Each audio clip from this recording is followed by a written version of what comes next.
નમસ્કાર મિત્રો આજના વેધર બુલેટિનમાં તમારું સ્વાગત છે।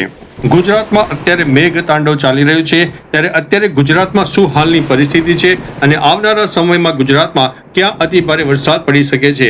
પ્રથમ વરસાદની આગાહી આપીએ તે પ્રમાણે તમને પહેલા જણાવી દઈએ કે અત્યારે જે વરસાદની સિસ્ટમ છે તેની આંખ કયા વિસ્તારો ઉપર વધુ છે કે જેમાં ભારેથી અતિભારે વરસાદની સંભાવના રહે છે। મિત્રો ખાસ કરીને પાટણ, મહેસાણા, અમદાવાદ, સુરેન્દ્રનગર અને નાણા રણ સહિત અનેક વિસ્તારમાં રેડ એલર્ટની સંભાવના છે।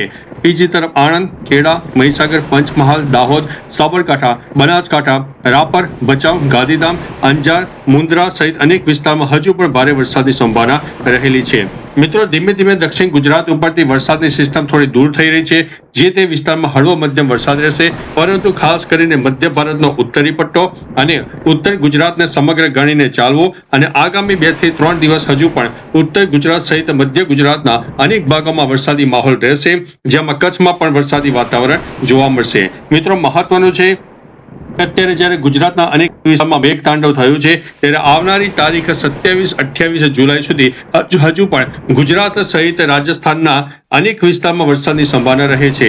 હવે મિત્રો તમને વિસ્તાર પ્રમાણે આગાહીની વાત તમને કરી દઈએ। ખાસ કરીને દક્ષિણ રાજસ્થાન અને તેની આસપાસ સક્રિય થયેલા લો પ્રેશર સિસ્ટમ અને અપર એર સાયક્લોનિક સર્ક્યુલેશનને કારણે સમગ્ર ગુજરાતમાં વરસાદી માહોલ જામ્યો છે। ખાસ કરીને મિત્રો રેડ એલર્ટની વાત કરીએ તો જે તે વિસ્તારમાં અત્યંત અતિ ભારે વરસાદની ચેતવણી છે।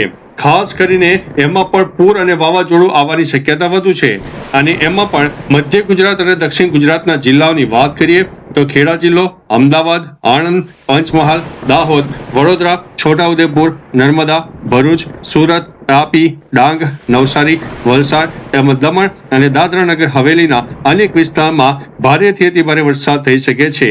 ખાસ કરીને દક્ષિણ ગુજરાત અને મધ્ય ગુજરાતના નીચાણવાળા વિસ્તારો અને નદી કાંઠાના વિસ્તારોમાં પૂરની સંભાવનાને કારણે તંત્ર દ્વારા એલર્ટ આપી દેવામાં આવ્યું છે, કારણ કે મિત્રો ન કેવળ ગુજરાતનો વરસાદ પરંતુ ઉપરવાસમાં થયેલા વરસાદને કારણે નદીઓમાં ઘોડાપૂર આવવાની શક્યતા પૂરેપૂરી રહે છે।